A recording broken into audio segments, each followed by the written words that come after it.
Welcome to Reclamation's History Webinar Series, Binational Program. This is the 9th of a monthly series as we build towards Reclamation's 120th anniversary on June 17th, 2022. This event is being recorded. If you're not interested, please disconnect at this time. If you're having technical issues, please disconnect and join again. Additionally, you may have better success connecting to the Teams app on your computer and not in your web browser. If you have a question, please click on the comment bubble in the upper right-hand corner. We will do our best to answer questions at the end. At this time, I would like to introduce Reclamation's Senior Historian, Andrew Gahan. Andrew? Thank you, Peter. Good day and welcome. Rivers do not recognize national borders. Subsequently, issues and controversies are bound to arise over the use and development of water resources among nations. The United States has not been spared these dilemmas as it shares important waterways with Canada and Mexico. From its very inception in 1902, the Bureau of Reclamation has been an active participant in the United States' efforts to find equitable solutions with its neighbors in the distribution and development of water in the arid West. Today, we are pleased to have 4 presentations highlighting Reclamation's role in the intricate, technical, and highly politicized management of international waters. We'll begin with America's relationship with our neighbors to the north, Canada. It is my pleasure to introduce Michael Coffey, Public Affairs Officer in the Columbia Pacific Northwest region, to look at the United States Association with Canada in the management and development of Columbia River water resources. Michael? Hello, everyone, and thank you for the opportunity to speak with you today about a topic that I always get very excited about, the Columbia River Treaty. Next slide. So before I start talking about the treaty, I want to give you just a little bit of context about the Columbia River and its basin. The Columbia River Basin actually originates in Canada, in British Columbia. The headwaters flow over 1,200 miles through British Columbia and the Pacific Northwest of the United States, emptying into the Pacific Ocean. There's about 259,000 square miles of drainage area. And if you'll notice in the on the map on the left there, you'll see that a very small portion, only 15% of the basin, is actually in Canada. However, 38% average annual flow comes out of Canada. The other thing you might note is all of the little red dots and yellow stars on the map, and that just tells you that this basin is very heavily dammed. There are over 60 large dams and reservoirs, and they're not just operated by federal agencies. They're operated by different entities for a multiple number of purposes. Next slide, please.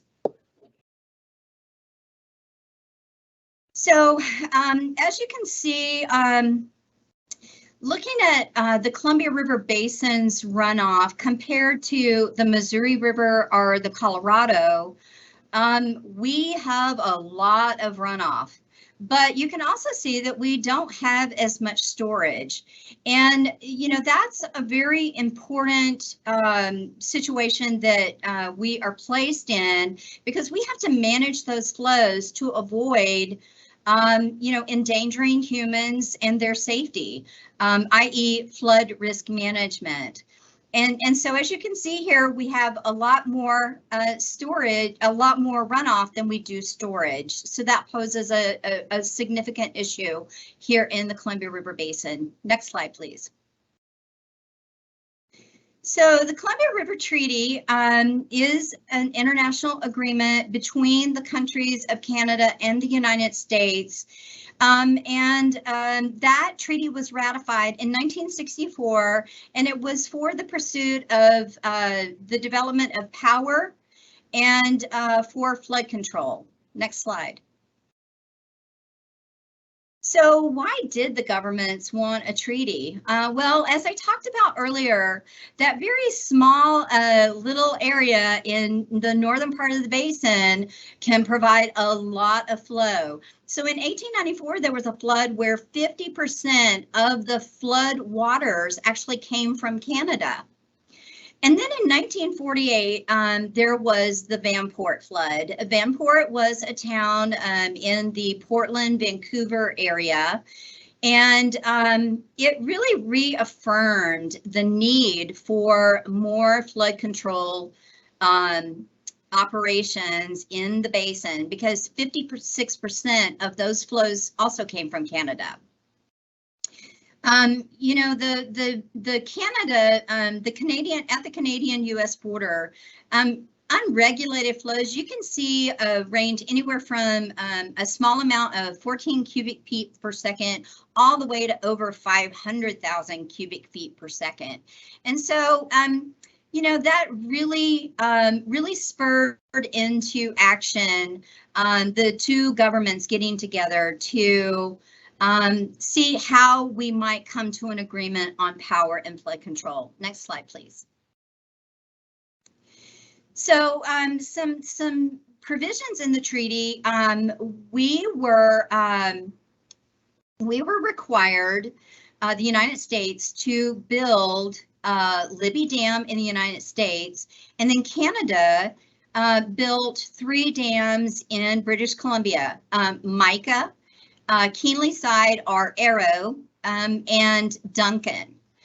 Now, Libby Dam in the United States, which is owned and operated by the Corps of Engineers, for many years, it actually had been authorized for construction, but never appropriated. And so at that point, with the signing of the agreement, then appropriations were provided in order to construct the dam. The storage that we get, 8.95 million acre feet. In exchange for that, Canada receives what's known as the Canadian entitlement, and that is hydropower, and to the tune of anywhere from $250 to $350 million worth of power they get in exchange for that storage, that assured storage that we enjoy. Next slide, please. So when you look at this picture, you see Keenly Side, you see Micah, you see Duncan, and you see Libby, but none of those are Bureau of Reclamation dams. And so you sit there and you think, why do we even care about this? Because those aren't our dams. That's somebody else's. It belongs to somebody else.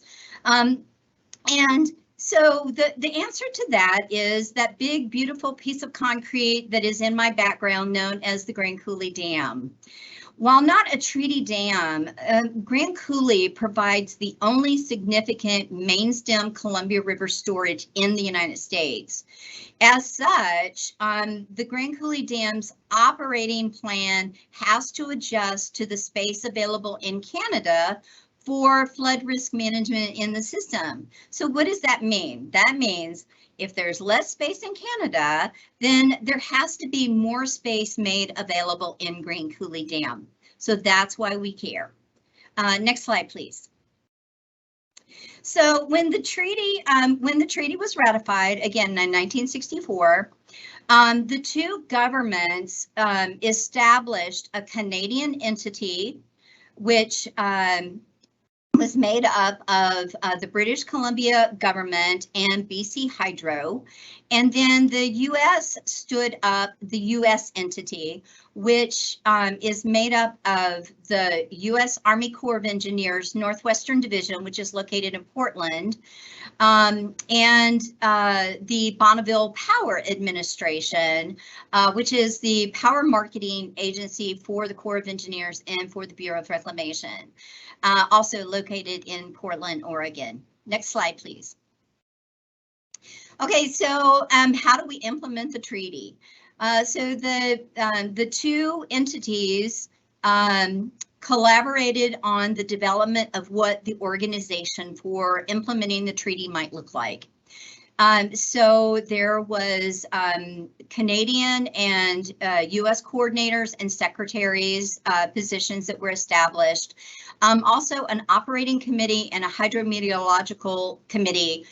Both of those were stood up by the entities. Our Bureau of Reclamation Water Management Chief, John Roche, actually sits on that operating committee for the Bureau of Reclamation, representing Grand Coulee's interest in treaty implementation. Next slide, please. So treaty implementation, it's a massive undertaking. You have collaboration on multiple levels. The assured operating plan, it gets prepared 6 years in advance, and then the details, the devil is in the details. Those are collaborated on a yearly basis. The regulation of the treaty storage is coordinated weekly, and then at the end of every year, an annual report is actually prepared discussing how the treaty was implemented. So just a huge undertaking to actually implement that treaty. Next slide, please. Okay, so one of the things that is very important about the treaty is that while it was signed in perpetuity, there are components of the treaty that actually sunset in September of 2024. Both countries actually have the opportunity to take a look at the treaty and say, that doesn't really work for us. We're going to terminate, but they have to give 10 years notice. And so that 10 years notice would have had to have taken place in 2014. Not to say that it wouldn't happen in the future, but 10 years would have been the earliest that it could have taken place. The other significant thing that will happen in 2024 is the assured space, that 8.95 MAF is actually going to go away. And the US government would be required to call upon Canada when they needed flood storage space. Next slide, please. So, the Department of State, which is the agency who is responsible for negotiating international agreements on behalf of the U.S. government, came to the U.S. entity and said, "Hey, we want to know, is the U.S. is this treaty noteworthy? Is it worthwhile? Has it been beneficial to us?" And they also said, we don't want to hear just from you. We want to hear from the region, the people who actually benefit from that treaty. And so the U.S. entity conducted a robust public process, and in 2013 submitted a recommendation to the Department of State that said they want to modernize the treaty. They want to right-size the Canadian entitlement, the hydropower that is transmitted to Canada. They want to maintain assured space, but they also want to have a healthy ecosystem, the third leg of the stool. Next slide, please. Okay, so the Department of State considered the recommendation, and in May of 2018, they began negotiations with the country of Canada. So far, there have been 11 sessions, the most recent one held in 2021. The negotiating team actually is not just made up of the Department of State. It also has NOAA, Fisheries, the National Oceanic and Atmospheric Administration agency on there, who is the regulatory agency for salmon and steelhead in this region. It is the Department of the Interior, is the Corps of Engineers, and is the Bonneville Power Administration. Next slide, please. So as part of the negotiations, they have used and have been using the regional recommendation as the basis for the negotiations. Those negotiations are confidential, and so really can't talk a lot about them other than to say that they are ongoing. But the other piece that we, the Bureau of Reclamation and the U.S. Army Corps of Engineers is working on is, what if there is not a signed treaty in place by 2024? What do those operations look like? So that is the effort that we actually are undertaking right now. And we're also looking at what does engagement and outreach look like as we prepare for the possibility of a post-2024 operations minus the Columbia River Treaty. Andrew, that's all I had to talk about today. And thank you again so much for giving me the opportunity to educate you about the treaty.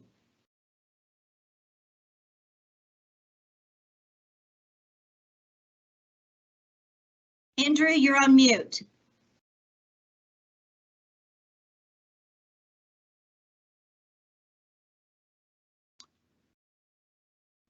Sorry about that. Thank you, Michael. That was great. In the realm of binational waters, no river is too small to attract the attention of national governments, and Montana's Milk River is of no exception. I am happy to introduce Clayton Jordan, civil engineer from Reclamation's Montana Area Office, and John Kilpatrick from the United States Geological Survey, as they discuss the role of the Milk River project in binational water agreements.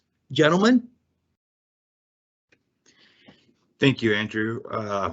Yeah, so we're moving just a little bit further east on the other side of the Continental Divide, and this is where the Milk River project resides. Go ahead and go to the next slide. The Milk River project spans two river basins, the St. Mary River Basin and the Milk River Basin. Both of these basins are shared basins between Montana and Canada. The St. Mary and Milk both originate in the United States, or in Montana in the United States. The St. Mary flows north into Canada, and then the Milk River originates in the United States, flows north into Canada, and then returns to the United States, with many tributaries originating in Canada along the Milk River. As you can see here on this map, the St. Mary River Basin's there on the far west portion of this map, and then the Milk River Basin makes up the much larger area. Milk River Basin is approximately 17 times larger than the St. Mary Basin in land size. Go ahead to the next slide, please.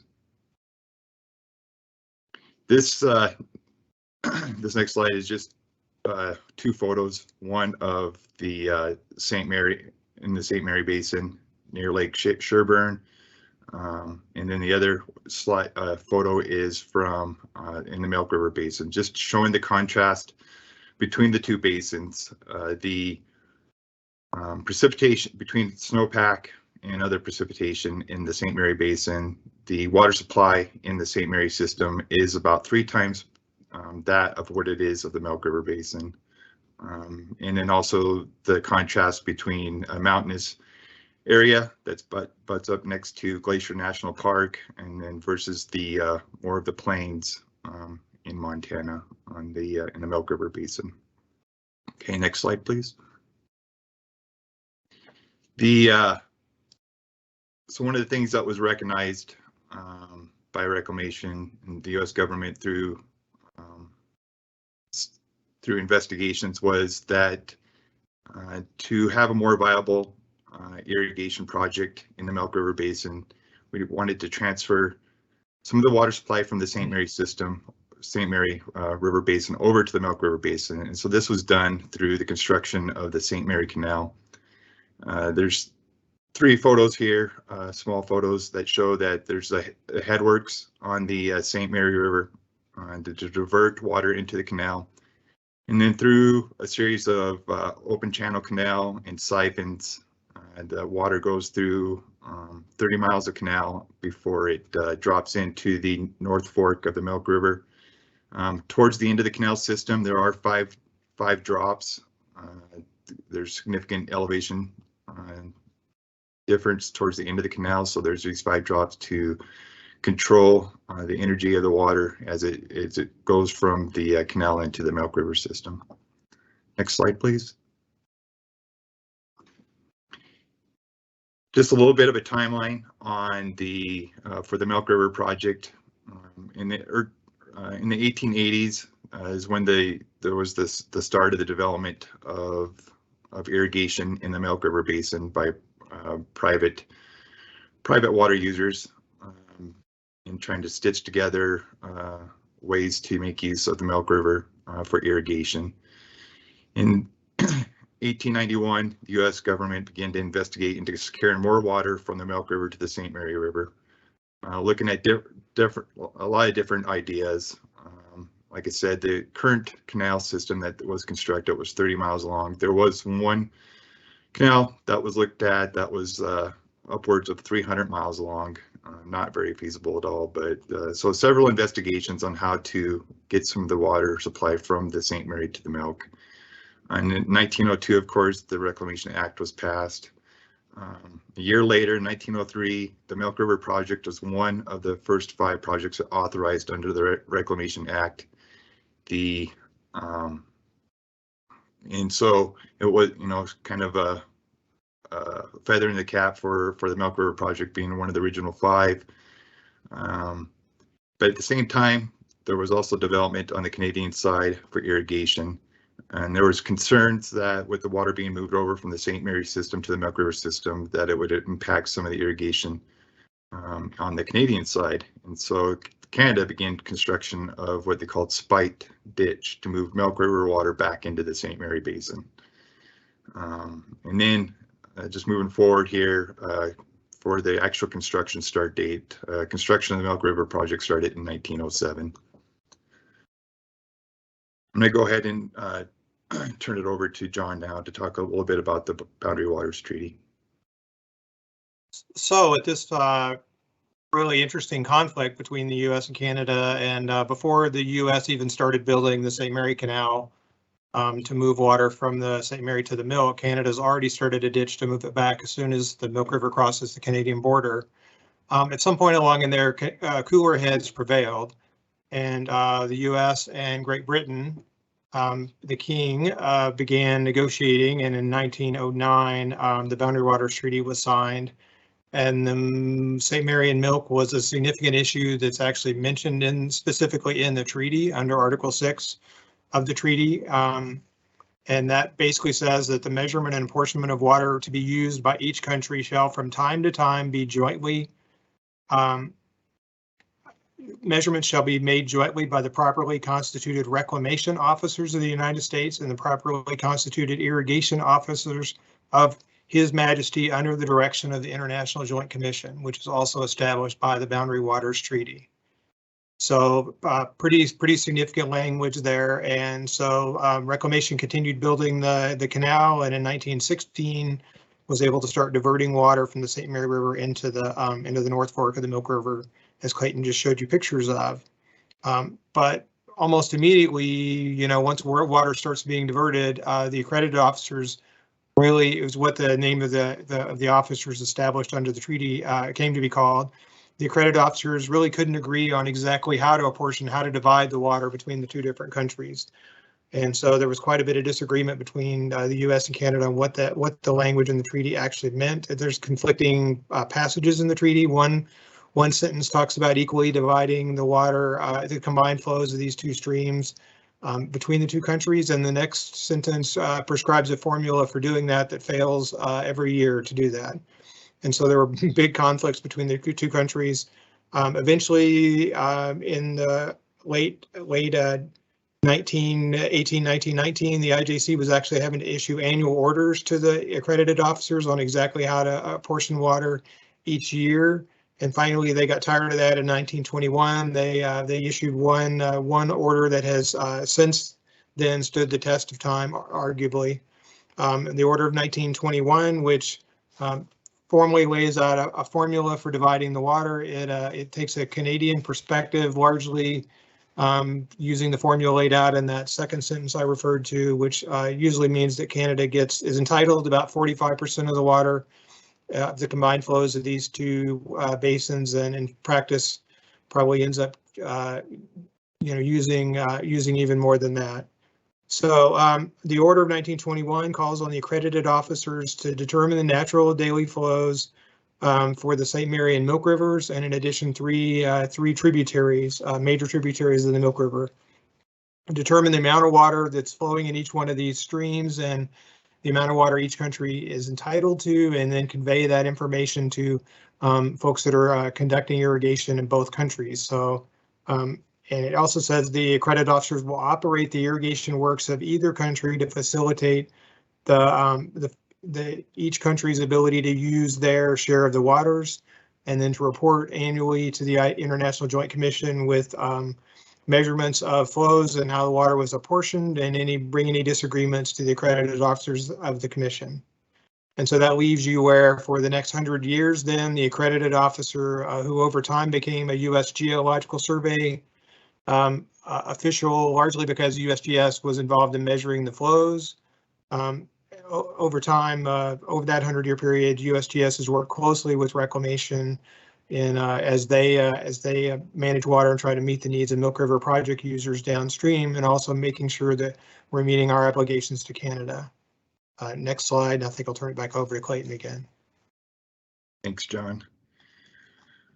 One of the things to mention on those two timelines is when the Milk River project was authorized for construction, before construction could begin, it was said that the two countries would have to agree and have a treaty on the water use. Well, I can see that the treaty didn't really get signed until 1909, but construction started in 1907. So there must have been some level of comfort that things were going to move forward, but at the same time, I think they also had a backup plan that we'll go ahead and begin construction of the St. Mary system, and if nothing else, they would start to investigate other irrigated lands closer onto the Blackfeet Indian Reservation.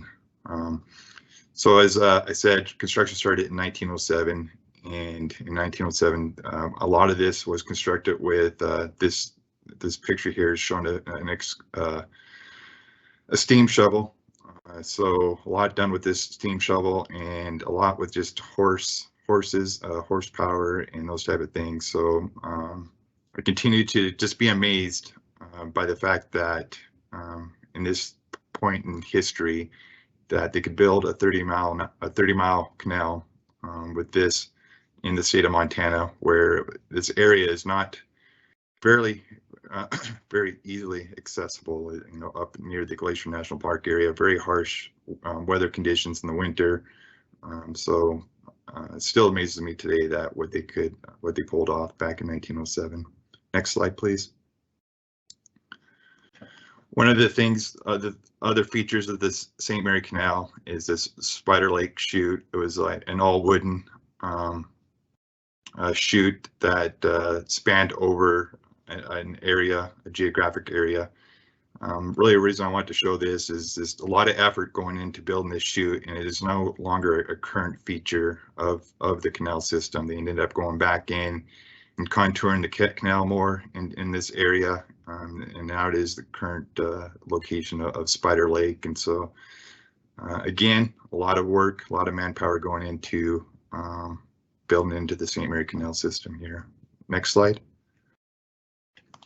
One of the other features on the St. Mary side of things is there is a storage reservoir right at the border of Glacier National Park, Lake Sherburne. This photo here is the construction that started in 1914 on the River Outlet Works portion of the dam. Again, you can see some of the horses there being used in this construction. Anyway, that's another historic photo there. Next slide, please. This is a more recent photo of a couple of siphons on the St. Mary Canal. These siphons that are supported in this area of the St. St. Mary River by a bridge. There's 2 barrels here. Originally in the construction, they only constructed 1 barrel, and then the second one wasn't constructed until 1925. So the canal had half the capacity for a number of years until there was more development on the Milk River side of things, and then they came back in and built the second barrel here. Next slide, please. So one of the challenges of a system that was built close to 120 years ago is the condition of some of the features. So this is one of the drops near the end of the canal. So there are 5 drops. This is drop number 5, the final drop. And in May of 2020, this drop failed. So we did start up the canal, started moving water, and one of the local landowners in the area noticed that something wasn't quite right on drop 5. Reclamation personnel came out, saw that. Luckily, there were some other issues towards the head of the canal that developed a few days ahead, so we already were shutting down the canal. We had to shut it off completely, and this ended the irrigation season early. And so next slide, please. But by later, even that same calendar year, they were able to do a complete replacement here of drop number 5. And you got to remember, in 2020, right in the middle of COVID, lot of other challenges for getting this construction project done so quickly. Also during COVID, and in this geographic area, some of the materials having to come from Canada, and you know, some of these issues being raised to some of the highest government levels to be able to get some of the material across the Canadian border during the pandemic to get this work completed. We're actually able to move some water from the St. Mary system to the Milk River system in that same year. It was pretty remarkable.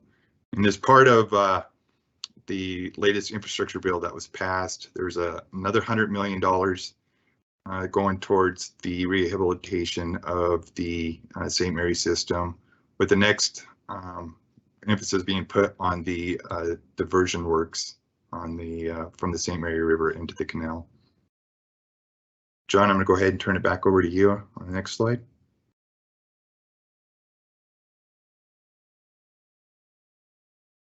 You're muted. Sorry. So then for 105 years, we've worked closely with our Canadian colleagues in apportioning water and trying to jointly manage this water resource and make sure each country's water needs are met. We've done that, I think, on good terms with the Canadians. I didn't say earlier, but I am the U.S. accredited officer for the St. Mary and Milk Rivers. But things have changed, not surprisingly, over a 105-year period. Most notably, in the last 20 to 30 years, the timing and quantity of water coming out of these watersheds has definitely been different, and that's made it pretty challenging for Reclamation and the accredited officers to manage this jointly manage this water supply. Also, as you saw in some of those last couple slides that Clayton talked about, the aging infrastructure related to the St. Mary diversion works and various concrete structures as a part of the canal is becoming a significant issue. I think the original design capacity of the canal was 850 CFS, and Reclamation is currently comfortable operating it at something a little over 600 CFS. So that starts to be pretty limiting in how much water can be delivered downstream for irrigation use in Canada or the United States on the Milk River. Next slide. So, not surprisingly, also water demands continue to increase, and as I noted, there definitely are discrepancies and differences in each country's ability to utilize their share of the water. And particularly the U.S. tends to get shorted most years and not be able to really very well utilize their share of the water. That's largely because the U.S. share on the St. Mary is so large that it's difficult to divert it through the canal in real time. There's not enough capacity, in spring runoff times or whatever. So then the water either has to be stored or allowed to be released downstream to Canada. And so that's a limitation. And the length of time over which the apportionment between the two countries has to be balanced is relatively short under current procedures. And so there's a need perhaps to re-examine those procedures and consider balancing each country's share over a longer period of time. But there are also other water demands that weren't considered at all under the treaty or the order, including environmental flows to protect endangered species, and also, First Nations water rights that really weren't discussed or directly addressed under the treaty. And so the IJC, is going to continue to need to stay engaged with the accredited officers to look at all these potential new issues that have arisen and think about ways to address those. And so in November of 2021, the IJC actually stood up an International St. Mary and Milk River Study Board to address some of those issues and explore potential changes in infrastructure that could be made, and also changes in administrative procedures. So paper changes as far as maybe how long a period of time could be used to balance each country's ability to use their water over time. And so with any luck, within the next 4 or 5 years, we will have some recommendations from this study board on how to change things. And then maybe in another 4 or 5 years, perhaps an opportunity to add some infrastructure and make some changes and allow the U.S. to use more of their entitlement. Thanks. We'll turn it back over to Andrew. Thank you very much, guys. That was wonderful. I know I promised you all 4 presentations today, but unfortunately, our presenter for the Rio Grande will not be able to join us. So we're going to just keep on moving ahead. And now we will examine Reclamation's activities along the Colorado River and their effect on America's relationship with Mexico. I am happy to introduce Amy Witherall, the Lower Colorado Basin Regents Binational Program Manager. Boy, that's a mouthful. And Bob Snow, Attorney Advisor from the Solicitor's Office. Amy, Bob? Great. Thank you for the introduction, and sorry that the Rio Grande presentation couldn't be today also. My name is Amy Witherall, and I'm really excited to be part of this panel. I've been with Reclamation for 15 years. I studied international environmental policy in grad school, and I feel really lucky to work on a topic I'm passionate about and use my Spanish language skills. When I joined Reclamation, the binational program didn't exist, but now we have an incredible program and I get to work with amazing people every day in the US and Mexico. Bob and I are here to talk about the 1944 treaty today, but the bottom line is we're implementing that treaty, the agreement between the nations to work together, working with Mexico to implement the treaty in new and innovative ways. And it's been a bright spot on the border in these difficult times, and I'm really excited I get to work on this topic every day. So Bob Snow is one of our foremost legal experts on these topics, so I'm really honored that he joined me today. And there's so much history between both countries. The presentation today is only going to be able to cover the highlights, but I encourage you to reach out to us with any follow-up questions, and then we'll also put a book reference in the chat at the end of our presentation. Has a wonderful historical overview from the 1870s to the 1960s, if you really want to dig into the history of the topic. So there's this historic component we'll talk about, but we're also making history today. From 1944 to 2007, implementation of the treaty was very structured and very linear, but since then there's been a new chapter, and we've used the mechanism of minutes implementing agreements to the treaty to come up with these new flexibilities. And if you could do the next slide, please. Actually, can you go back one? Thanks. So the Colorado Basin is a binational river. The Colorado River and its tributaries flow through the 7 US states and the 2 Mexican states. and it's a vital resource to the people, environment, and economy of both the southwestern US and the northwestern Mexico. And to give you a bit of a grounding, it's a mirror image of the Rio Grande, which has the headwaters in Mexico and the deliveries to the US. So the Colorado Basin is an arid snowmelt dominated basin.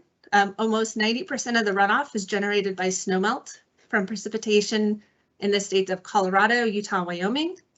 And that runoff is very variable, from highly variable year to year.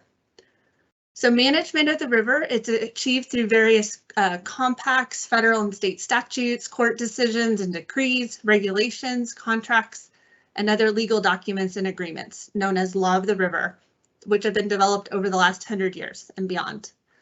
So Bob and I will discuss some of the elements of the Law of the River today, focusing on the binational nature of the river and how the Law of the River impacts Mexico, as well as Mexico's inclusion in the management of the river.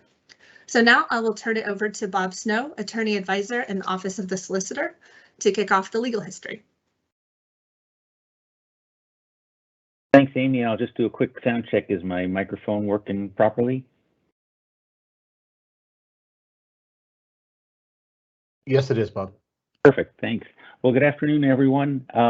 As Amy said, we've got a great program and a great story to share with you all. We're just going to scratch the surface of it, and maybe best place to start, here we are in 2022, and we're looking at a century of the modern law of the river. Now, prior to what we refer to as the law of the river, obviously there was indigenous tribes and indigenous groups using Colorado River water, but the legal structure that we are founded on really begins with the 1922 Colorado River Compact.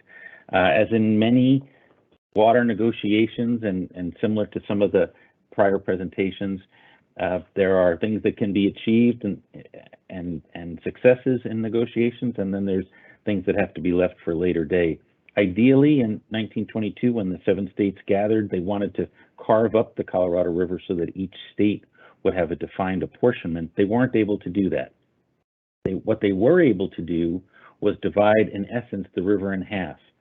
Half of the river, 7.5 million acre feet, was allocated in perpetuity, and that's something that came up in earlier presentations. This notion of allocating water in perpetuity is a common one on the Colorado River that we'll talk about in multiple contexts. But 7.5 million acre feet was allocated to the upper basin states of Utah, Wyoming, New Mexico, and Colorado, and 7.5 million acre feet was allocated to the lower basin states of Arizona, Nevada, and California. That's what the compact did. It divided the basin in half in perpetuity. There's a lot of things the compact didn't do. It didn't make a specific allocation to each state. It didn't make an allocation to Mexico. It didn't address tribal claims, and it certainly didn't address environmental considerations.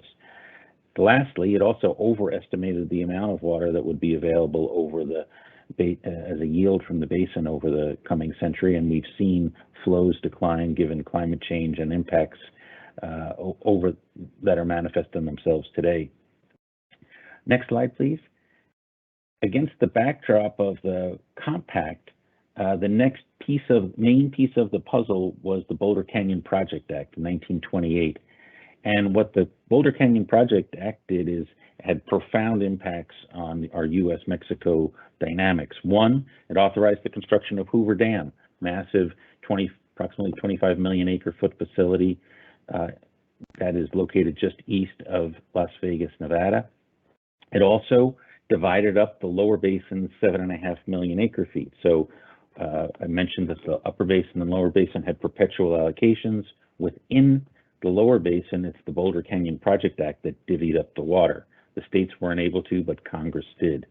And then lastly, it authorized as a key feature the All-American Canal, which brought water from the Colorado River to the Imperial Valley and avoided the dynamics and the political conflict of having that water routed through Mexico. Next slide, please. And that's just a site, an image of Boulder Dam, now known as Hoover Dam, during construction. And this is the facility from which the Colorado River deliveries to Mexico are made. Next slide, please. Quick overview of the 1944 treaty. It was signed in 1944 during World War II, and there's reports that there was a number of political considerations. Mexico was neutral in World War II. There had been some overtures from Germany, apparently, to see if they could change Mexico's neutral status, and there was a desire to lock in agreements along the border.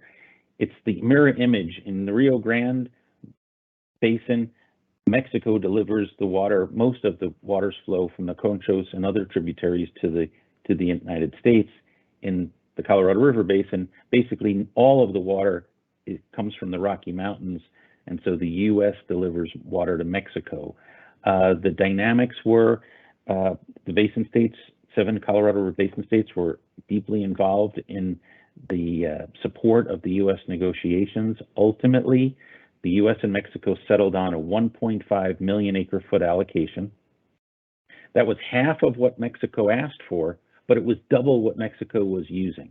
So there was a balance there. Mexico was able to grow into its full apportionment over time, and they have been using for decades now their full apportionment of 1.5 million acre feet. Really important 2 key takeaway points. One, the 1944 treaty established the International Boundary and Water Commission, a binational entity, to oversee administration of the treaty. And they created this mechanism called minutes, supplementary agreements to the treaty, by which if there was a dispute or conflicts or additional detail needed regarding implementation of the treaty, the 2 nations could work out supplementary agreements, and that's the mechanism that we've used. Next slide, please. And I'll turn it back to Amy after this. This just shows you the lowest portion of the Colorado River just as it enters Mexico. Mexico built Morelos Dam right on the U.S.-Mexico border. That's where their water is diverted for use in the Mexicali Valley. They use all 1.5 million acre feet, and basically in most years and at most times, the Colorado River ceases to flow at Morelos Dam.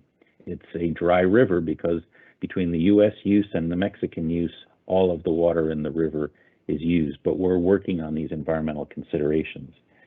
So that's a schematic map of the location down along the border. Those are the key takeaway points. That's the law of the river in a little over 200 seconds, I guess. And I'll turn it back to Amy. Thanks, Bob. So, like much of the West, the Colorado River Basin is experiencing prolonged drought, 22 years at this point. And even after all of the work in the last century, including the 1944 treaty, the creation of major projects such as Hoover Dam, we still face major challenges, notably the imbalance of water supply and demand. And the lower basin states, as well as Mexico, have agreed to voluntary measures for additional reductions to their annual allotments at specified Lake Mead water levels. Also, right now, which is really exciting to see due to the current situation, how important it is, both countries are currently in discussions about additional measures that could be possible in the near term. And this wouldn't have been possible except for the relationships and the trust developed over the past 15 years. And so this slide is showing aerial images from 1984 and 2016, and you can really see how much Lake Mead has shrunk, and there's a NASA website that has these photos that we could send. On the next slide, please. So things haven't always been this way. And then these photos here show Hoover Dam in 1936, 1982, and 2021. And you can see how high the water levels were in 1982. And they're currently at a historic low, except for when it was filling. So this progression is just a little bit concerning, especially from the 1982 to the 2021 photo. And on the next slide, you can see what is called the bathtub ring. And what that is the where the water has declined and right now it's declined about 160 feet since the 80s. And you can see that ring all the way around the lake where it's a white, lighter color. That's showing how much the lake has declined. If you can go to the next slide, please. So the All-American Canal.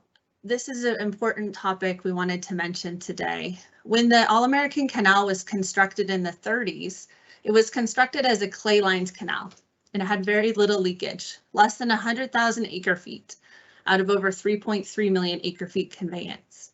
However, as water became more scarce and valuable in the 90s, it was decided that the All-American Canal would be lined as part of the Quantification Settlement Agreement to help California reduce its use and get within their 4.4 million acre-feet apportionment. As you can see in this photo, it traverses a really sandy area, and the lining of the canal caused enormous disruptions to the relationship between the US and Mexico on the Colorado River. Next slide, please. A major concern with the lining project was the impact of cutting off the seepage from the US to Mexico. The seepage had fed farms and wetlands in the Mexicali Valley since the 30s. And this satellite image shows both sides of the border, including areas in Mexico that would be impacted by the concrete lining. Several lawsuits were filed seeking to halt the construction on environmental and water rights grounds. Mexico alleged they were entitled to the seepage. The US defended the suit by saying the treaty alone defined our delivery obligations to Mexico. However, Congress enacted legislation directing the Secretary to immediately move forward with construction. This decision was met with much concern, resentment, disapproval, anger, all of the above in Mexico. And the disagreements over the lining project even became a point of intense engagement between Presidents Bush and President Fox. Next slide, please. So the lining work on the canal began in 2007. Here's the photo showing it in operation in 2008. The accomplishment had many benefits for water conservation, but it resulted in one of the lowest points on the US-Mexico relationship on the Colorado. And we've been working slowly but steadily since then to build a collaborative, trusting relationship. Next slide, please. So to begin to address the issues between the countries, dialogue began over a series of years on an incremental basis. The accomplishments included several collaborative minutes between the countries, and just a few years into those conversations, a tragic earthquake hit the Mexicali Valley near Yuma, Arizona on Easter Sunday 2010. So as you can see in these photos, water drained out of Mexico's conveyance infrastructure, and Mexico was losing access to the water. Mexico doesn't have reservoirs in the Colorado like we have in the US, so a binational group quickly pulled together to turn this catastrophe into opportunity, and the countries worked together to establish a framework where Mexico was able to store water in the US for delivery at a later date. This helped keep Lake Mead's elevation higher. Next slide, please. To adapt to the ever-changing challenges in the river, one tool is that the US and Mexico use are the minutes, which we mentioned, and they're agreed to by both countries, and they include binational measures to address modern day challenges. So the most recent minutes have been more of a package deal, which is a new concept. Those included three things of great importance to both countries: alignment of the operational rules in both countries, water conservation and infrastructure improvements in Mexico, and voluntary environmental enhancement of the Colorado River Limitrope and Delta. All three of these topics have been key to the most recent package deals between both countries, and we're really lucky that the 1944 treaty allows for finding those flexibilities. Next slide, please. This next slide shows work being done and the need that there's more to do. So showing a pulse flow in 2014, a collaborative effort to imitate a historic spring flood, water conservation projects on the bottom right, the signing of Minute 323, which included proactive measures that Mexico engaged in, called the Binational Water Scarcity Contingency Plan. And next slide, please. So in closing, we have photos of the signing of agreements over the past century. So you can see there was lots of different agreements signed, and over this 100 years, there's been periods of collaboration, which have been the most recent periods of high tension, but ultimately led to the collaborative relationship on the Colorado River that we currently operate in. And in conclusion, we attribute a lot of our recent successes to finding flexibilities within existing laws, the importance of relationships, an incremental approach, and turning challenges into opportunities. Thanks for your time, and please reach out with further questions. And with that, I'll turn it back over to Peter. Thank you, Amy. Just at this time, we will be taking questions. If you have a question, please click on the comment bubble in the upper right-hand corner and submit that, and we will share that with our participants today. Just for a quick question to all our participants today, and Michael, will begin with you. What's the most interesting thing you've seen working on the binational program in your particular areas? I know that something's always interesting and moving forward. So we'll just a quick short answer as we're waiting for questions to come in. I think it's the collaboration between the two countries, and the passion. You see that passion in the residents of British Columbia as well as the Pacific Northwest, and so it's something that we care about together and trying to figure out what is the way forward. So that's been really interesting for me. Clayton and John? I would have to really echo what Michael has said. It's this collaboration between our Canadian counterparts and the U.S. counterparts is what's most rewarding and most interesting to me. Those relationships are great, and we've had to work through some very challenging issues, and it all comes back down to that foundation with the relationships. And as well as these virtual meetings have worked, one of the things that we're looking forward to getting back to though is some in-person time too, because it comes back to those relationships, and so it'll be nice to get some in-person meetings again at some point. I agree. Thank you, Amy and Bob. Everything that's already been said, and I'd also add that it's really rewarding and fun to work on things that seem like they have no solution, and then we get enough people in the room from different perspectives and really try to find win-wins that works for everybody. It's really fun. I think it's fun we get a challenge, and I think Bob enjoys this part of it as well, and then just try to figure out how to make it work, and maybe we can think of something no one's ever done before, and that's what a lot of the work we've done lately. I don't know what you want to add, Bob, to that. Yeah, it's a common theme. I mean, I would say that working on the Colorado River with the Mexican delegation, it's like it's become, they're professional colleagues, but it's the friendships, the professional friendships, and it's become true friendships. I'll tell one quick story. The conventional wisdom was that, I should have said this in my presentation, but until this year, the United States never shorted Mexico. That is, there was never a reduction in its treaty delivery. We delivered 1.5 million acre feet every year. And the reason we're delivering less this year is that we had an agreement that Amy referred to, Minute 323, a consensus agreement that we forged with Mexico that says if Lake Mead falls to this level, we're going to cut Mexican deliveries by this amount. And the conventional wisdom was, first off, Mexico's never going to agree to cut itself, to impose a reduction on its own people. It's going to be a political firestorm, and it's going to be a mess.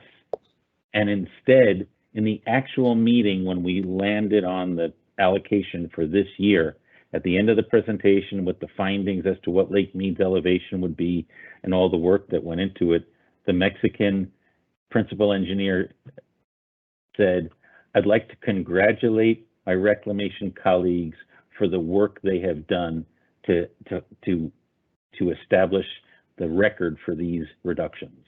So it was just such an amazing moment when the Mexicans that were being cut congratulated Reclamation on its integrity and its technical work.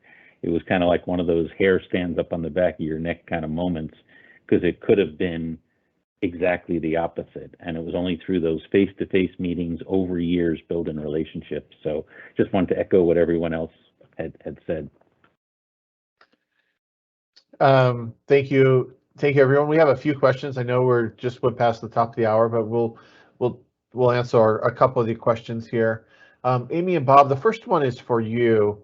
And if we need clarification, we can go back to the person and ask them. But how does a high flow runoff work if the canal is now lined?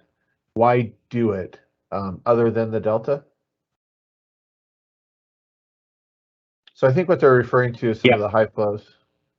Yeah, maybe I'll take that. So that, and maybe Peter, we could actually zoom in on that map. The All-American Canal conveys water from the Colorado River into the Imperial and Coachella valleys. So that when we refer to the high flow, we're not talking about increasing flows through the canal. We're actually talking about increasing flows down the main stem of the river itself. So we sent water down the historic natural channel and reconnected the Colorado River to the Pacific Ocean in 2014 when the high flow test was taken. So the operations of the All-American Canal were completely unaffected by the high flow test, but we actually routed water and it took both countries working together. We had to schedule that water from Hoover Dam, route it down to the Yuma area. Then Mexico had to be prepared to pass that water through Morelos Dam, and then it wove its way down the historic channel to the Pacific Ocean. So I hope I've answered that question. Thank you, Bob. What is the status of the Yuma desalination plant?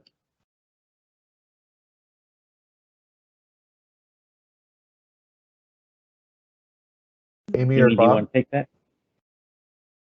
Yeah, I think as far as I know, there's currently no plans to run it beyond the minimum level that it is run right now, just to keep the plant functioning.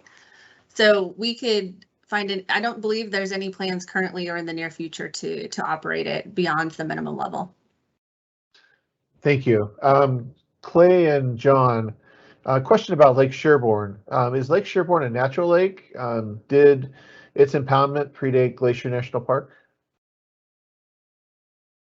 I'm not sure exactly if it predated Glacier National Park, but there was a natural lake in the area of Lake Sherborne before the dam was constructed. It just increased the size, the storage capacity in that area. Okay. Thank you. Bob and Amy, you're popular with the Colorado River. Are there plans to do another pulse flow down the Colorado for environmental purposes this year? We're not sure this year. There was a flow last year, 35,000 acre feet. It was half of the U.S. federal commitment of water for the environment under the minute. And instead of delivering it at Morelos Dam, like Bob was describing for the 2014 flow, it was actually routed through Mexico's canals down about 35 miles to avoid a dry reach of the river. And so it operated from May to October, I think, of last year. There's potential for another one this year. The minute allocates 70,000 acre feet from the US government, 70,000 from Mexico, and 70,000 from acre feet of a non-governmental water. So there'll be some flows. I don't think we'll see a big flow at Morelos Dam through the Yuma area because we want to target the benefits and avoid all the infiltration. Like Bob mentioned earlier in his presentation, the river below Morelos Dam is for the most part dry or very low flows because most water is diverted by Mexico right there. And we have one more question, and this is for Amy and Bob. And I think most people realize the coming drought, that the long-term drought we've been experiencing in the West. How are we going to meet the treaty with this drought, and what's being done to kind of help make sure we protect the dams and the water going forward? And as Bob mentioned in some of his presentation, and I discussed, what we built into the current minute 323, is the alignment of operations in both countries. So Mexico has agreed to certain reductions at different Lake Mead elevations.